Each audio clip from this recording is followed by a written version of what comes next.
The dress Nellie wore that night was not hers.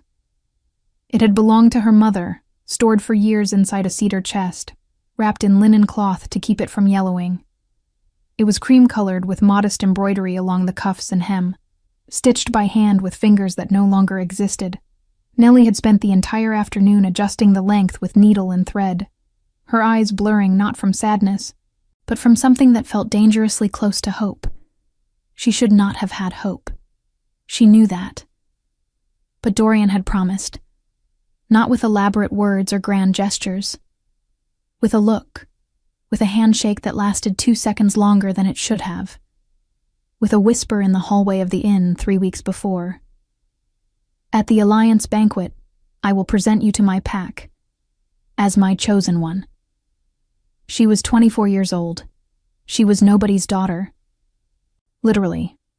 No registered pack, no recognized bloodline, no clan seal marked on her wrist the way others carried theirs. She worked as a waitress at the Grey Stone Hall, the only neutral establishment between the territories of the 3 great northern packs, the place where wolves from rival clans drank at the same table because the rules of the hall were older and more respected than any rivalry.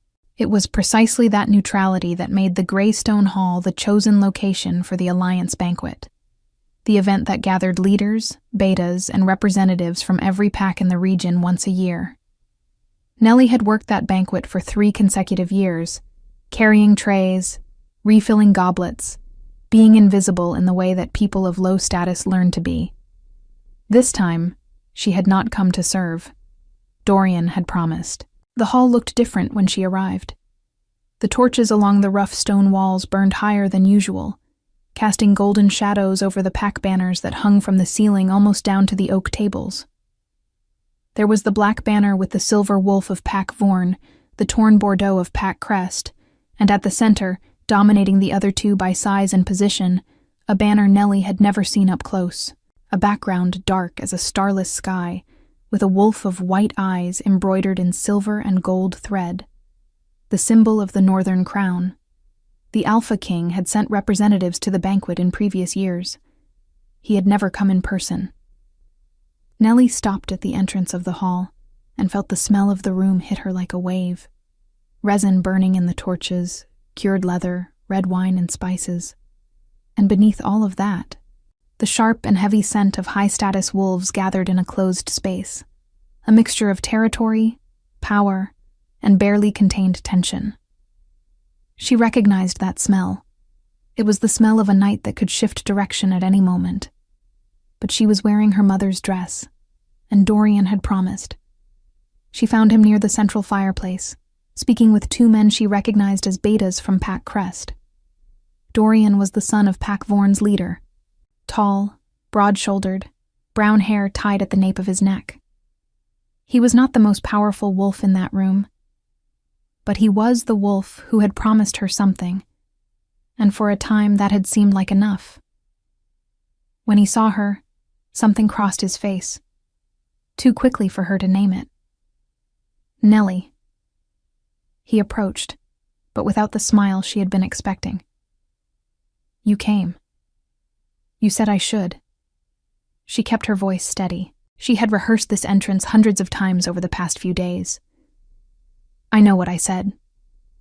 He lowered his voice, leaning slightly toward her. But things have changed. My father.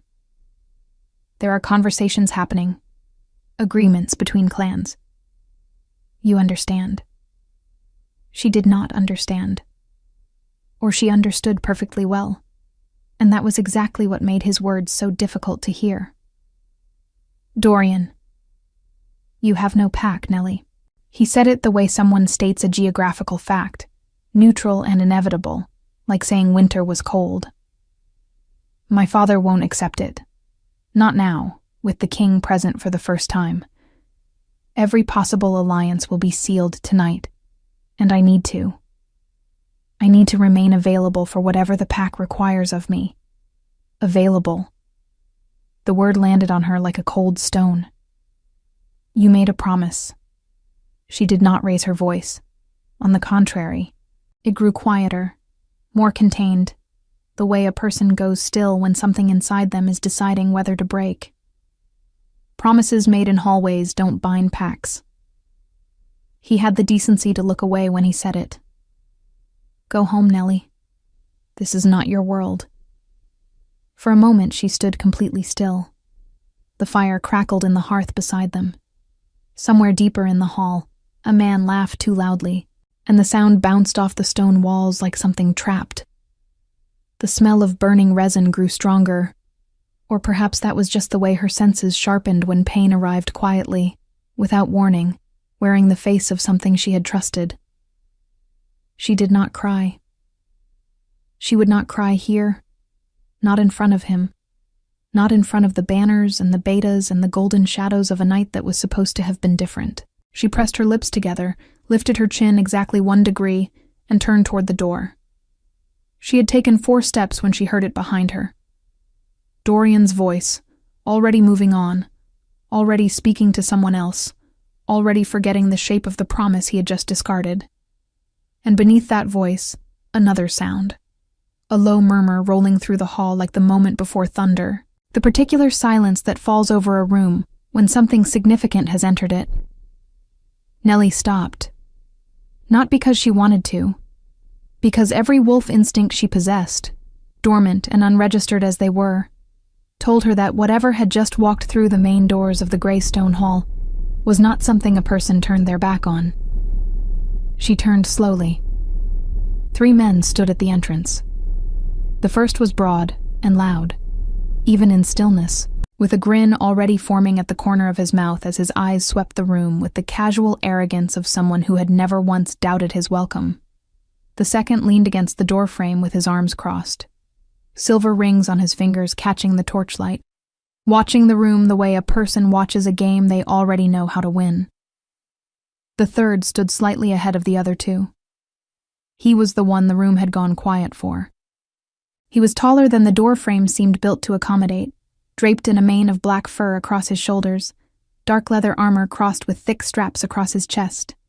His hair fell in long black braids, and his eyes, pale and sharp as winter light through ice, moved across the hall with the slow, unhurried attention of someone who missed nothing and feared no one. A thin scar crossed his left cheekbone. He did not smile. He did not need to. Nellie had worked the gray stone hall for 3 years. She had served wolves of every rank and temperament. She knew how power smelled. Territorial, dense, pressed into the air like heat from stone that has been warm for centuries. This man did not smell like power. He smelled like the source of it. His eyes moved across the hall, and for 1 impossible second landed on her. Not on the room. Not on the banners or the betas or the leaders rising from their seats with their chests puffed and their chins lifted. On her. On Nellie, standing in her mother's cream dress with her hands steady and her heart doing something it had never done before in 24 years of a quiet and invisible life. Then he looked away, and the room remembered how to breathe. Behind her, she heard Dorian's voice falter mid-sentence. Good, she thought, with a coldness that surprised her. Let him falter. She did not leave. Not yet. Something had shifted in the architecture of that night. Some weight had redistributed itself, and Nellie, who had spent her entire life learning to read rooms before rooms could read her, understood without being able to explain it that walking out that door right now would be the single greatest mistake she had ever made. She stayed. She pressed herself near the wall beside the corridor that led to the kitchens, the place she knew better than anyone in that hall, and she watched. The Alpha King, because it could be no one else, crossed the hall without hurry, and every person in his path made room without being asked. Nellie had a talent that no one had ever thought to call a talent. She noticed things. Not in the way that curious people notice things, looking for entertainment or gossip. She noticed in the way that someone notices when the air pressure changes before a storm, instinctively, physically, with the kind of attention that had kept her alive and employed in a neutral hall full of dangerous wolves for 3 years. She noticed which beta had been drinking since before the banquet started. She noticed which pack leader's jaw tightened when the king entered. She noticed that the man with the silver rings, the one who had leaned against the doorframe with that lazy grin, had not actually smiled with his eyes once since walking in. She also noticed that there were 4 guards at the entrance when the king arrived, and now there were 3. She filed that away quietly, the way she filed everything, and returned her attention to the hall. The banquet had settled into its formal rhythms. Long tables crowded with food that would go half-eaten, goblets refilled by the actual serving staff, which tonight did not include Nellie, conversations layered over conversations, the particular noise of powerful people performing ease they did not feel. The pack leaders had arranged themselves around the king's table with the careful choreography of men who understood that every seat choice was a statement. Dorian sat 3 tables away from where Nellie stood against the wall. Beside him, close enough that their shoulders nearly touched, was a young woman in a dark green dress with the silver wolf emblem of Pack Vorn embroidered at her collar. She was laughing at something Dorian had just said, her hand resting briefly on his forearm in the particular way of someone establishing a claim. Nellie recognized her. Sarah, the daughter of a minor Vorn elder. Pretty, documented, pack-sealed, everything that Nellie was not. She had been chosen instead. Nellie looked at the embroidery on her own cuffs, her mother's careful stitches, and said nothing to herself about it. There was nothing useful to say. The night had already declared itself, and standing here feeling sorry for the cream dress and the foolish hope it had carried would accomplish exactly nothing. What she needed was to leave with the same quiet dignity she had maintained in front of Dorian, walk back through the servants' corridor, collect the gray cloak she had left on the hook by the kitchen door, and disappear into the night the way she always disappeared, without fuss, without trace, without giving anyone the satisfaction of witnessing her come undone. She pushed off from the wall and moved toward the corridor. She had taken perhaps 6 steps when she passed behind the king's table. She was not looking at him.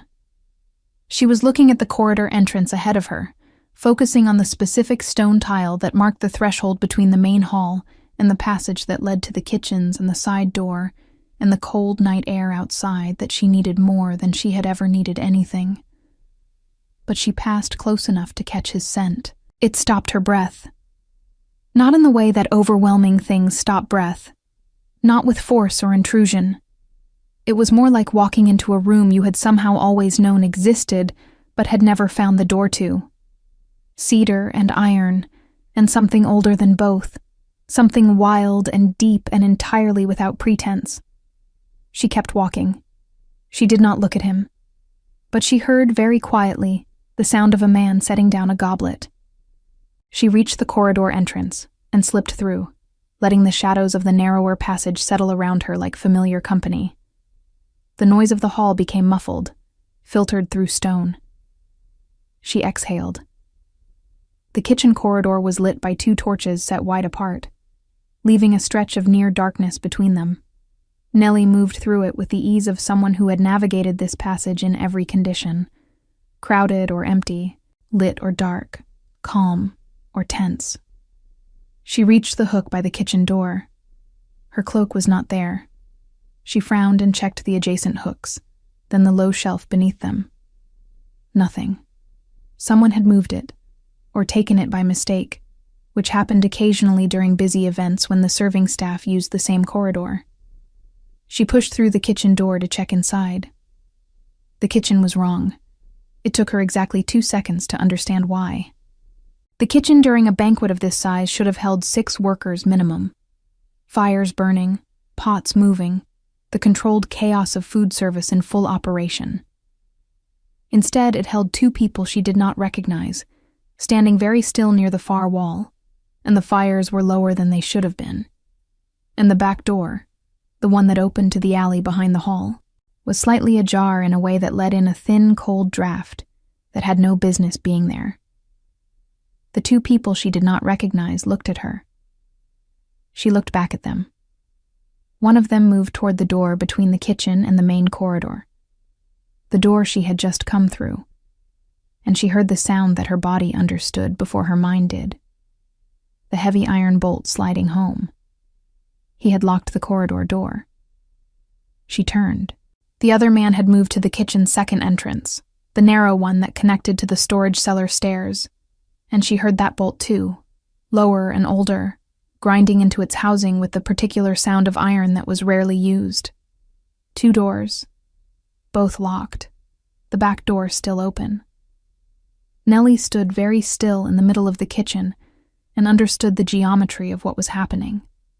This was not a misunderstanding. This was not kitchen staff following wrong orders.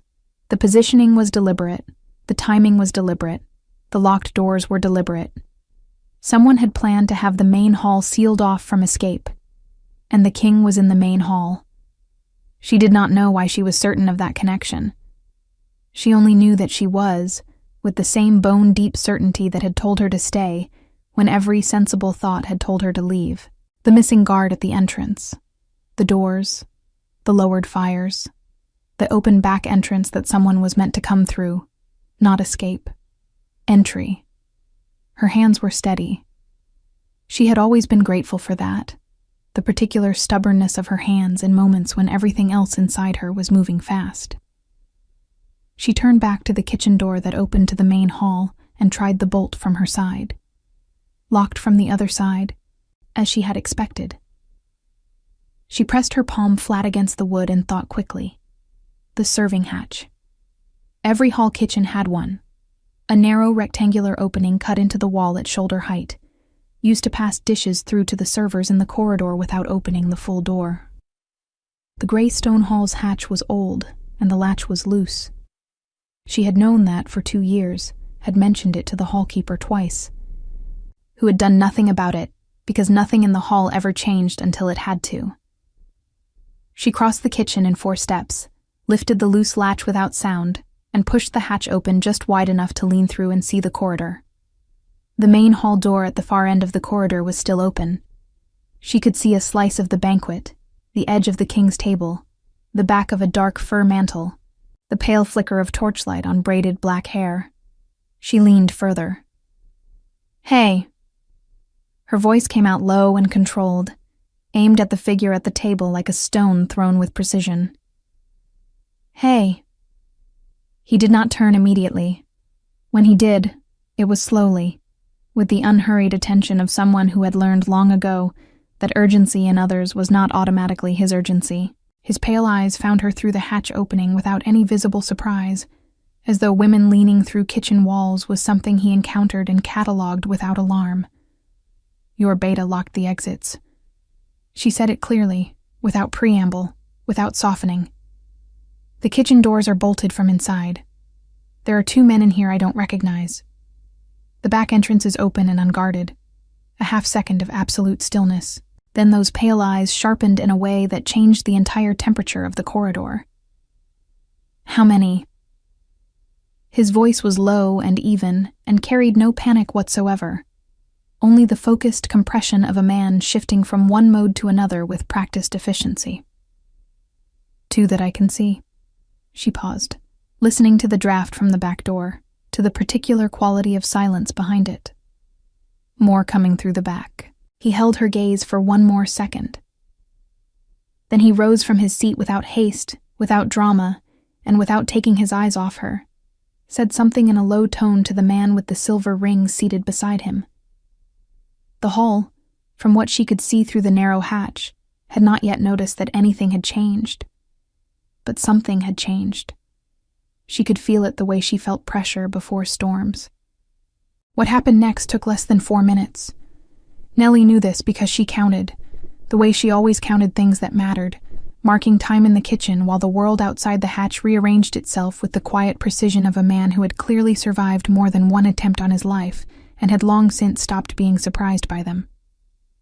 Theron did not shout. He did not draw a weapon in the middle of the banquet hall and send the room into chaos. He leaned toward the man with the silver rings, said something in a tone too low for the surrounding tables to catch, and then sat back and lifted his goblet as though resuming a private thought. But the man with the silver rings was already moving, and the broad one, the loud one who had entered with that ready grin, was no longer in his seat. Nellie watched through the hatch and noticed, with the particular attention she gave to things that moved wrong, that both men had separated in opposite directions, without appearing to coordinate, flowing through the hall like water finding two different cracks in stone. 3 pack leaders at adjacent tables had not registered any change. Dorian was still talking to the girl in the green dress. None of them knew. She pulled back from the hatch and turned to face the kitchen. The 2 men she did not recognize had not moved dramatically, but their positioning had shifted in the small, deliberate way of people who had decided something. The one closer to the bolted corridor door had turned slightly, putting his back to the wall. The one near the cellar stairs had his arms loose at his sides, weight forward on his feet. They were not kitchen workers. They were not confused or out of place. They were waiting for a signal. Nellie looked at the back door, still ajar, the cold draft still threading through it. She heard it then. Not footsteps. Wolves of training did not make footstep sounds when they chose not to. Something more subtle. The particular quality of air displacement that a body makes when it moves through a narrow space. Someone was coming through that back entrance. More than one someone. She had perhaps 30 seconds. She looked around the kitchen with the fast, practical eyes of a woman who had worked in this room for 3 years and knew exactly where everything was. The heavy iron pot rack above the central preparation table. The long-handled fire iron leaning against the near hearth. The stack of empty serving trays against the left wall, broad and flat and solid enough to matter. She picked up the fire iron. It was heavier than it looked, which was exactly what she needed. The man near the corridor door saw her do it and recalculated something behind his eyes. "Put that down." His voice was low, almost reasonable. "This doesn't involve you. You locked me in the room." She kept her voice level, the iron steady at her side. "It involves me now." The back door swung fully open. 3 men came through it. They moved with the coordinated silence of wolves accustomed to working together in tight spaces, dressed in dark clothing without any pack markings, no banners, no seals, no identifying colors. Anonymous by design. 5 total now in the kitchen. And Nellie with a fire iron and the loose-latched hatch at her back. The man who had spoken to her looked at the fire iron and then at the hatch behind her, and appeared to reach a decision about which problem she represented. He took a step toward her. The hatch opened from the other side. Not her. She had not touched it. Someone had found the loose latch from the corridor side and pushed it open in one smooth motion. And through the narrow rectangular opening came something that was not a body, but felt like one. An arm, specifically, a large forearm in dark leather reaching through to grip the interior bolt of the corridor door. The bolt slid back. The door opened. Theron walked in, alone, which struck Nellie as either extraordinarily confident or extraordinarily reckless, and as he stepped fully into the kitchen and his pale eyes moved across the room in one single sweep, she revised her assessment. Not reckless. There was nothing reckless in that face. There was the absolute cold clarity of someone who had already accounted for every variable in the room before entering it. His gaze landed on the fire iron in her hand. Something shifted at the corner of his mouth. Not quite a smile. More like the internal registration of an unexpected detail. Then he looked at the 5 men, and the thing at the corner of his mouth disappeared entirely. "I'm going to give you one opportunity." His voice in the enclosed kitchen was different from how she had heard it through the hatch. Lower, without the stone walls of the corridor to diffuse it, it carried a resonance that she felt in her sternum. "Walk out the back door. Leave the territory before dawn. I will not come after you tonight." Silence. The man who had told Nellie to put the iron down looked at Theron, then at the 4 others, then made the kind of decision that men make when they have already been paid and cannot afford the consequence of failing the person who paid them. He moved first. What followed was brief and decisive and not elegant. Close-quarters confrontations between trained wolves rarely were. Nellie pressed her back against the wall beside the hatch and did not make the mistake of thinking herself uninvolved. When the nearest man pivoted toward her rather than toward Theron, either as a hostage calculation or simple opportunism. She brought the fire iron up in a short controlled arc and connected with his forearm with enough force to redirect his momentum entirely. He stumbled. She stepped sideways. Theron was already there. She did not watch the specifics of what he did. She was focused on staying out of the way of bodies in motion, which required its own concentration. But she was aware of him the way you are aware of a fire in a dark room, by the heat and the light, and the way everything else in the space orients itself around it. It was over before the kitchen's second torch had burned down a 1/4 inch. 4 of the 5 men were on the floor or against the wall in positions they had not chosen. The 5th, the one Nellie had struck, was sitting against the preparation table holding his forearm with an expression of aggrieved recalculation. Theron was not breathing hard. He looked at Nellie. She was still holding the fire iron. She became aware of this and lowered it, not because she felt she needed to, but because the moment seemed to call for a reduction in combat posture. "You stayed."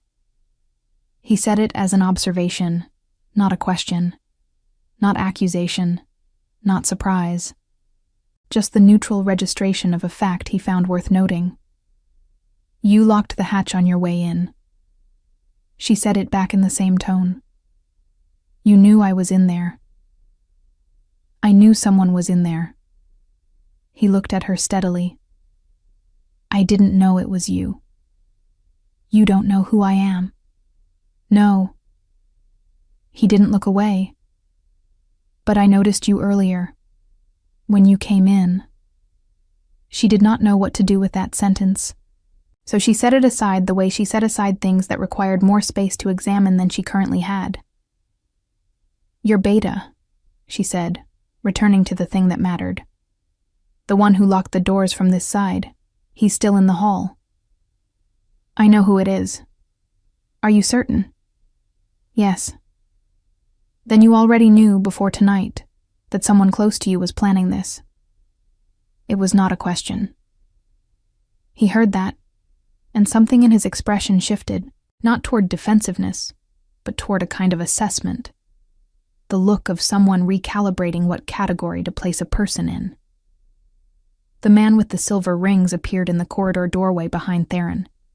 He looked at the kitchen, at the men on the floor, at Nellie with the fire iron, and at Theron standing in the middle of it all with his fur mantle and his unhurried expression. "Took you 30 seconds longer than I expected." Silver Rings said this with the air of someone keeping score. "She hit one of them." Theron said it without inflection. It complicated the geometry. Silver Rings looked at Nellie with an expression that was genuinely amused for the first time since she had seen his face. "She what?" "He came at me." Nellie set the fire iron down against the hearth. "I was in the room. It seemed relevant." Silver Rings looked at Theron. Theron looked at Nellie. "What's your name?" Theron asked. "Nellie." "No pack name." "No pack." He held her gaze for a moment that felt longer than it was. Then he looked at the men on the floor and back at her, and something in his face settled into a quieter, more deliberate expression, like a door closing gently rather than being shut. "You warned me through a kitchen hatch," he said, "in the middle of a banquet where you had every reason to simply walk out." "I almost did walk out." She was honest about that. "The cloak. Someone moved my cloak." And if they hadn't? She considered that. "I still would have noticed the guard count at the entrance," she said finally. "I notice things." He was quiet for a moment. "Yes," he said. "I can see that." From the main hall, muffled through stone, came the sound of raised voices and the particular commotion of a gathering that had just discovered something was wrong. The broad man, Theron's companion, had apparently made his move on the Beta in the hall, and the banquet had ceased to be a banquet.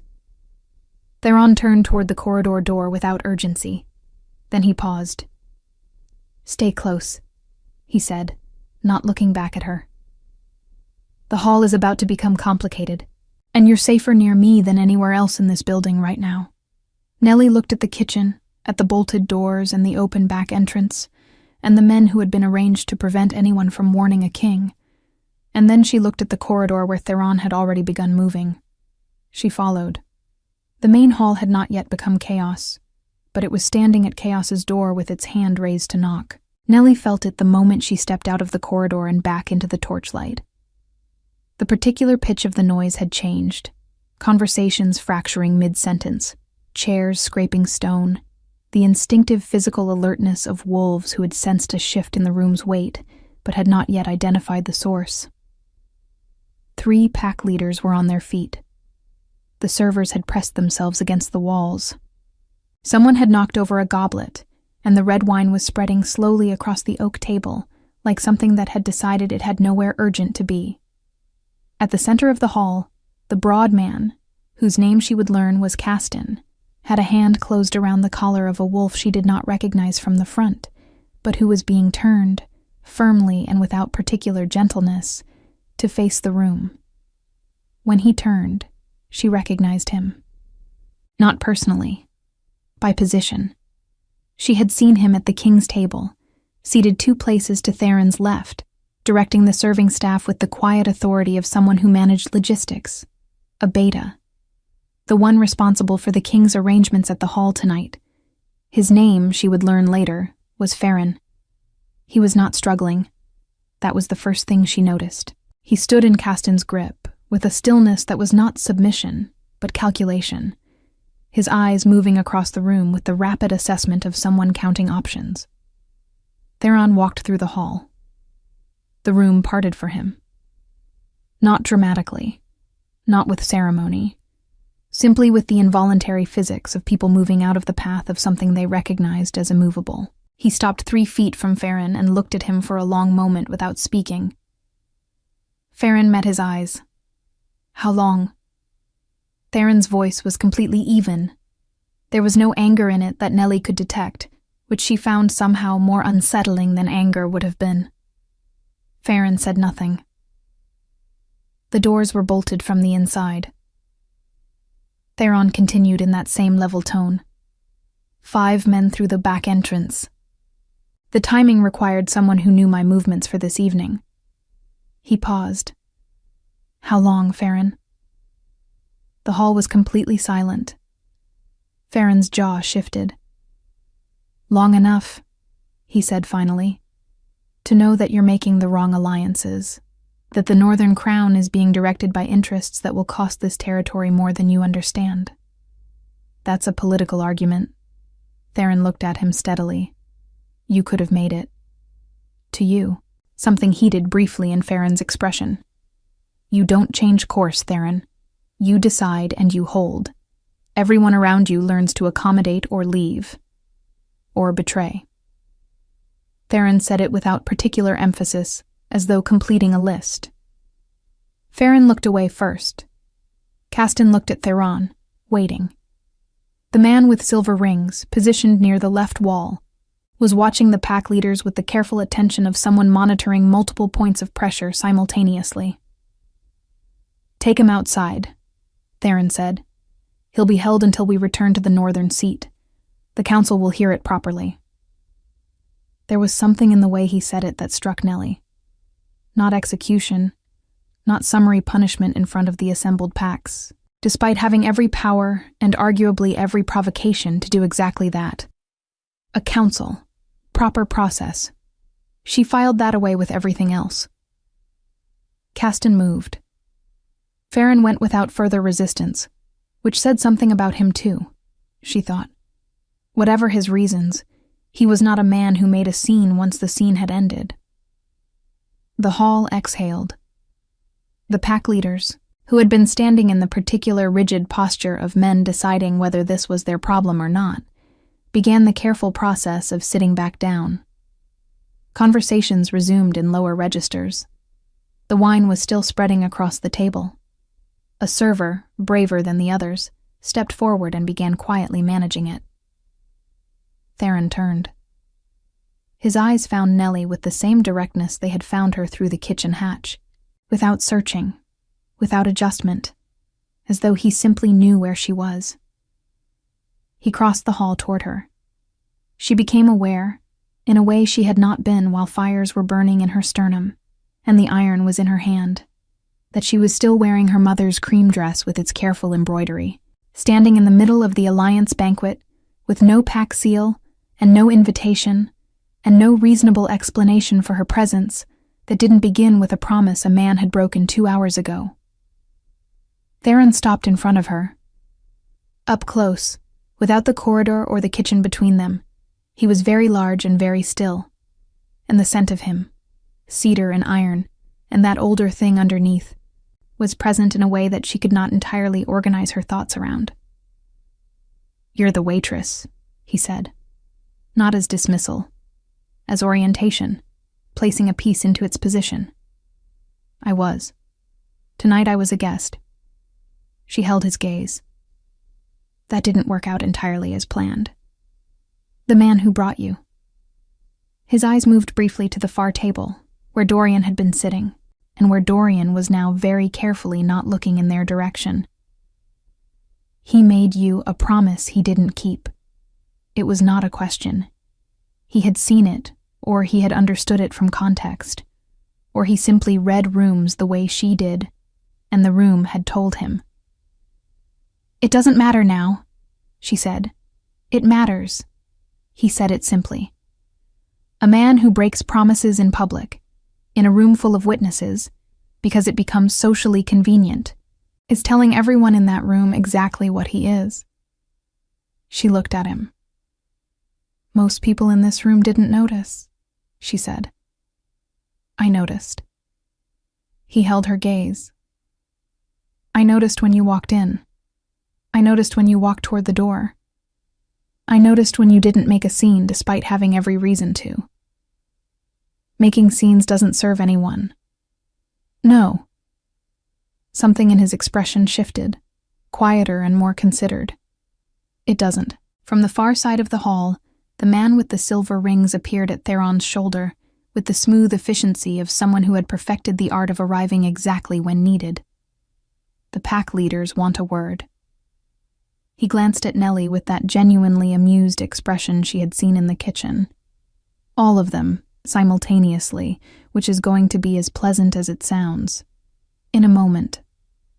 Theron did not look away from Nellie. Silver Rings raised an eyebrow and said nothing, which she suspected was unusual for him. "I don't know your full name," Theron said to her. "Only Nellie. No pack name." "There's no pack to name." "Where are you from?" Not idle conversation. The question had weight. "My mother was from the Hill Territories." She paused. "The western ones, beyond the Ashford Pass." Something changed in his face. Small, controlled, but there. "What was her name?" The question surprised her. "Marin." "Why?" He was quiet for a moment. Then, "How long have you worked here?" 3 years. "And before that?" "I moved around." She watched him carefully. "Why does it matter where I'm from?" "Because you're sent," he said, quietly enough that only she could hear it. "Doesn't match what you've described yourself as. No pack, no bloodline, no status." He paused. "But your scent is one of the oldest I've encountered in 20 years of leading the Northern Territory." She stared at him. "That's not possible." Her voice was steady, but something underneath it was not. "I don't make errors about scent." He said it without arrogance, a simple fact. "It's the one thing in this work that cannot be fabricated or performed." The torchlight moved across the stone walls. Somewhere in the hall behind them, the pack leaders were waiting, and the servers were quietly restoring order, and the night was attempting to resume its formal shape around the rupture that had torn through it. Nellie thought about her mother's cedar chest, about the dress she was wearing, about the hill territories beyond the Ashford Pass that her mother had left without explanation when Nellie was 4 years old and had never spoken of again. "My mother never told me anything about where she came from," she said. "No." Theron looked at her steadily. I don't imagine she did. You knew her. I knew of her. A pause. Her name was known in the northern seat. Her disappearance was noted. The floor felt slightly different under her feet. Not unstable, just reconfigured. The way the ground feels after you've learned that the map you've been using was drawn for a different landscape. Theron. Caston's voice came from across the hall, carrying the particular tone of a man exercising patience at its outer boundary. The leaders are going to start talking to each other without us, which historically goes poorly. Theron held Nellie's gaze for one more moment. I have to address the hall. He said it directly, not as an excuse. Will you wait? She considered the question with the full weight it deserved. A man asking her to wait in a room full of people who had just watched her go from invisible to standing in conversation with the Alpha King, in her mother's dress, with no pack name and apparently a scent that meant something she did not yet understand.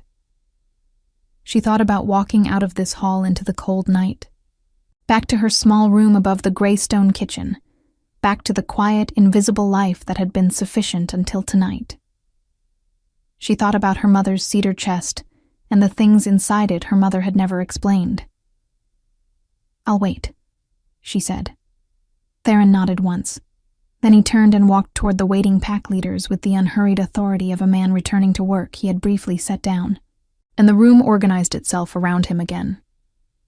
Beside Nellie, as though appearing from the architecture itself, the man with the silver rings materialized with his arms crossed and his head tilted slightly. For what it's worth, he said, his voice low and conversational, I've worked alongside that man for 11 years. He glanced toward Theron. I have never once seen him ask anyone to wait. Nellie looked at him. What's your name? She asked. Soren. He extended a hand with those silver rings catching the torchlight. Officially, first advisor to the crown. Unofficially, the person who tells him when he's being an idiot, which is less often than you'd think, and more often than he'd admit. She shook his hand. Across the hall, she saw Dorian watching her from his table, Sarah's hand still on his forearm, his expression carrying the particular quality of a man watching something he had discarded be recognized as valuable by someone who understood value better than he did. She did not feel satisfaction exactly. It was quieter than that. More like resolution. The pack leaders took 40 minutes. Nellie knew this because she counted as she always counted, standing near the stone pillar at the edge of the hall, while Theron addressed the assembled clans with the same unhurried authority he brought to everything else. She watched him work the room without performing for it, answering questions directly, redirecting accusations with precision, never raising his voice once in 40 minutes of men who frequently raised theirs. Soren stood beside her for part of it, offering quiet commentary that she had not asked for and found she did not mind. The one on the left with the red beard is going to demand compensation for the disruption to the banquet, Soren murmured. He does it every year for smaller reasons. Does he get it? Never. But he considers the asking a form of dignity. And the one beside him? Genuinely concerned. His territory borders the northern pass. If someone is moving against the crown, he needs to know his eastern flank is secure. She looked at Soren. You brief people like this often? Only people worth briefing. He said it without flattery, as plain assessment. Caston appeared on her other side at some point, eating something he had retrieved from the banquet table with the unbothered appetite of a man for whom near combat was not an obstacle to dinner. He was large and loud even in silence, taking up more space than his physical dimensions strictly required, and he looked at Nellie with open curiosity. You hit Bran with a fire iron, he said. Was that his name? It is. He's going to be unhappy about it for a while. He came at me first. Oh, I know. Caston grinned, and it was the first fully genuine expression she had seen on anyone in that hall all evening. I'm not criticizing. I'm impressed. Bran is twice your size. The iron was heavier than he expected. Most things worth using are. He considered her for a moment with the frank evaluating look of someone who did not bother with social performance. You're not frightened. I was frightened in the kitchen. You didn't act frightened. Acting frightened in the kitchen would have been extremely counterproductive. Kasten looked at Soren over her head. Something passed between them that she did not have the context to fully read, but which felt like a form of confirmation. When the 40 minutes ended, and the pack leaders had been satisfied to the degree that pack leaders ever permitted themselves to be satisfied, Theron stepped away from the center of the hall and walked back to where she stood. The hall was quieter now. The formal structure of the banquet dissolved. Smaller conversations were forming in its place. Several people watched Theron cross toward her. She noticed Dorian among them, still at his table, Sarah no longer beside him. Theron stopped in front of her. Thank you for waiting. You asked me to. People don't always do what they're asked. I know. She looked at him steadily. I had reasons of my own. He held her gaze. The Western Hill Territories, he said, picking up the thread they had left. The bloodline from that region, the old one, goes back further than any currently registered pack in the Northern Territory. It predates the current alliance structure by generations. You said my mother's disappearance was noted.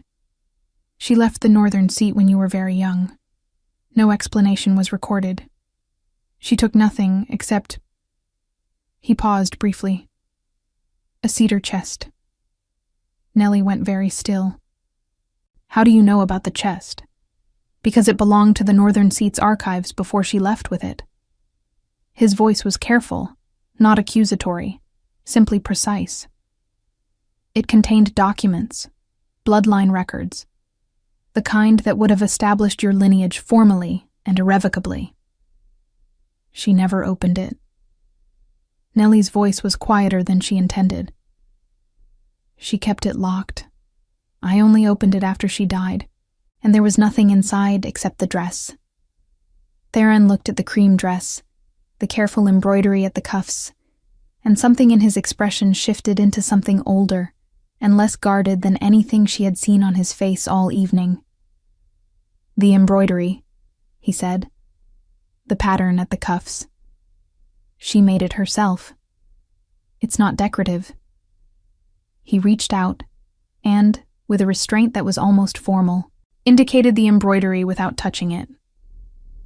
It's a lineage marker, an old one, the kind that was stitched into garments before written records became standard because written records could be destroyed.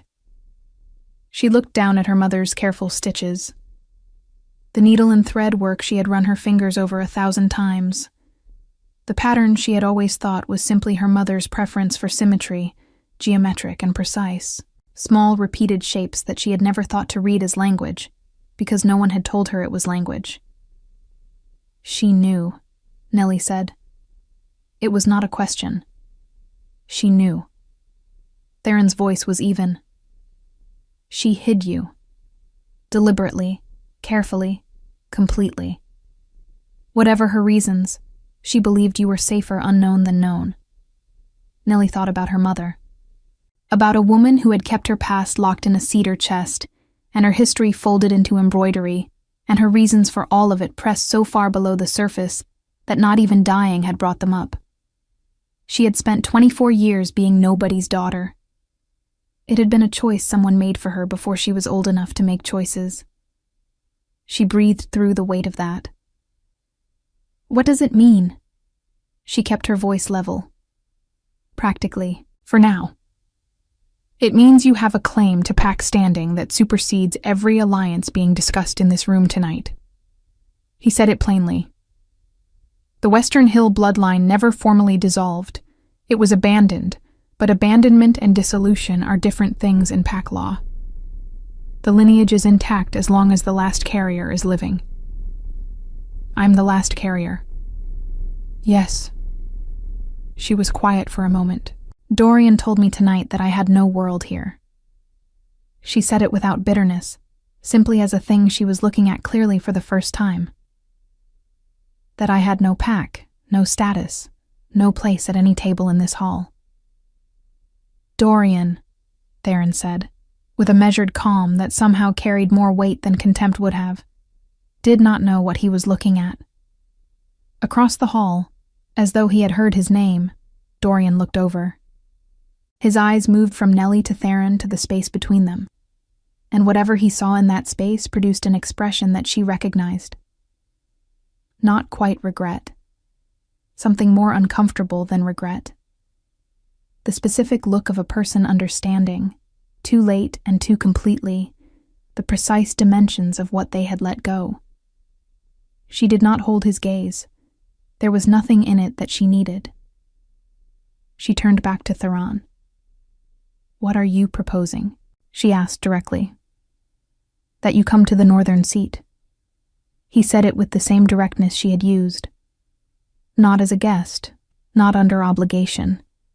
As someone whose lineage entitles her to standing, to proper documentation, to the full record of where she comes from and what it means.